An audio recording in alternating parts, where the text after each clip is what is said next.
Hi, I'm Nick Smith from Square Pegs Coaching, and as part of my work over the last years working with leaders and with their teams, I've talked about the concept of psychological safety quite often, and I thought it would be good to do a bit of a video to explain what do I mean when I talk about psychological safety, and as leaders, what can we do to bring it about.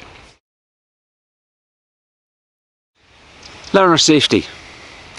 I remember years ago as a youth worker hearing a story from Ross and Robert that they had hid from their parents for years. They'd been messing about and somehow, don't know how, managed to pull a radiator off the wall. So they'd propped it up, put furniture up against it and didn't tell their folks. And I see that in Rebecca sometimes now. She's 5 and if she gets something wrong, she tries to hide it, pretend it didn't happen, hope that she'll get away with it. And my guess is she's concerned about how will people react because I did this wrong thing. And this is normal, that failure happens. Failure, mistakes are an expectation.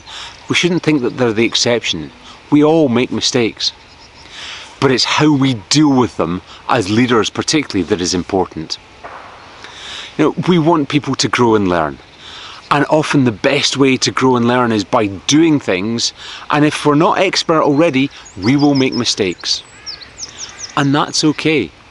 Yes, there is a cost to failure, but the cost of not allowing failure and experimentation and learning is so much greater usually.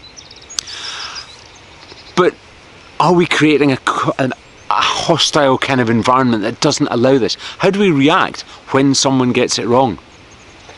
You know, and are people as a result shutting down and not pushing things because they don't want to fail, because they don't want the reaction, and so they don't learn? You know, often a sign of a team that they're kind of at that point of not learning because the environment's hostile is silence. I often see it coming in as an external, and you notice this culture of just keeping silent when the leader's there because they are censoring themselves.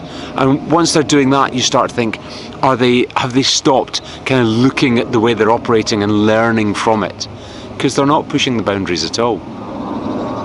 I remember working somewhere as a freelancer many years ago, where I would do a week in one place and maybe a week in another place and a week in a third place, and yet in each place you're expected to be expert instantly.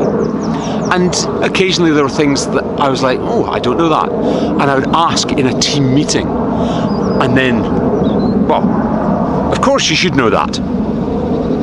And the reaction I got, sometimes spoken, sometimes implied by the looks on people's faces, made me realise I shouldn't ask questions. I shouldn't try and learn in this forum. I found people who were more sympathetic outside of that meeting and asked them. And I kind of learnt what I needed to know, because I love learning and I was keen to stay there. Other people found it too toxic and left because of it. So we need to bring learner safety. And when you look at the table of respect and permission, we can see that it's about respect for an individual's innate need to learn and grow.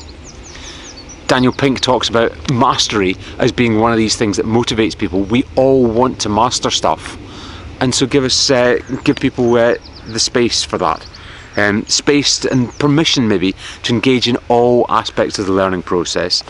And then what we get is engagement in exchange for encouragement. So what are the challenges that you maybe need to look at, the questions you need to ask? I think firstly, what expectations do you have of your people?